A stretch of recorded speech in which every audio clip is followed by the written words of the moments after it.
கர்த்தருக்கு ஸ்தோத்திரம். இருக்கிறவரும் இருந்தவரும் வரப்போகிறமாகிற சர்வ வல்லமை உள்ள கர்த்தராகிய தேவனே உம்மை ஸ்தோத்தரிக்கிறோம். இன்று நமக்கு கர்த்தர் கொடுத்த ஒரு வசனமாகினது 1 யோவான் 5:3 நம் தேவனுடைய கற்பனைகளை கை கொள்ளுவதே அவரிடத்தில் அன்பு கூறுவதாம். அவருடைய கற்பனைகள் பாரமானவைகள் அல்ல. இந்த வசனம் நமக்கு என்ன தெளிவா சொல்லுதுன்னா, அவருடைய அன்புக்குள்ள நம்ம நெருக்கப்படும் போது ஆட்டோமேட்டிக்கா அவருடைய கற்பனைகளை நம்ம கை கொள்ளுவோம் அப்படிம்பாங்க. என்னுடைய ஆரம்ப காலத்துல நான் கர்த்தரிடத்தில் மிகுந்த அன்பு கூர்ந்தவரால் இருந்தேன். அதுக்கு காரணம் அவருடைய கிருபை மட்டும்தான் என்னை அந்த மாதிரி ஆட்கொண்டு வழி நடத்துச்சு.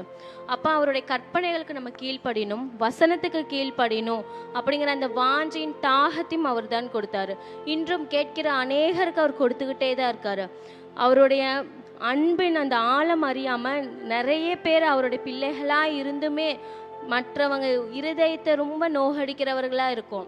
இன்று நம்ம அந்த மாதிரி தவறுகளை செய்யாதபடிக்கு அவருடைய அன்புக்கு நம்ம ஒப்பு கொடுக்கும் போது ஆட்டோமேட்டிக்கா அவர் நம்மளைய கற்பனைகளுக்குள்ள வழி நடத்துவார். வேதம் என்ன சொல்லுது? உண்மையுள்ள மனுஷன் பரிபூர்ண ஆசீர்வாதங்களை பெறுவான். வேதம் சொல்லுகிறபடி நம்ம உண்மையுள்ளவர்களா இருப்போம். வேதம் சத்திய வார்த்தை நிறைந்தது.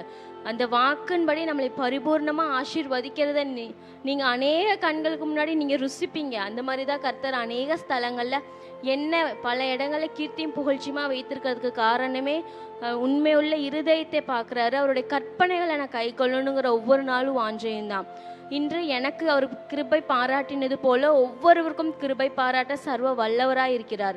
இன்று நம்ம அவருடைய கரத்துல நம்ம எல்லாரையும் முழுமையா ஒப்பு கொடுப்போம். இயேசு கிறிஸ்துவின் நாமத்திலே ஜெபிக்கின்றோம் ஐயா.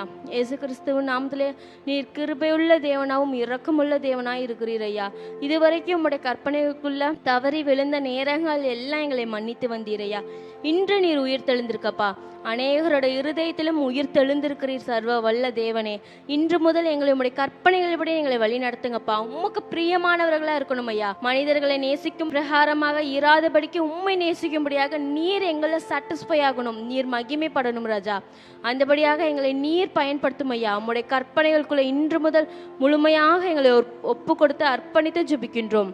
எங்கள் ஜெபத்தை கேட்ட ஜீவனுள்ள நல்ல பிதாவே, ஆமென்.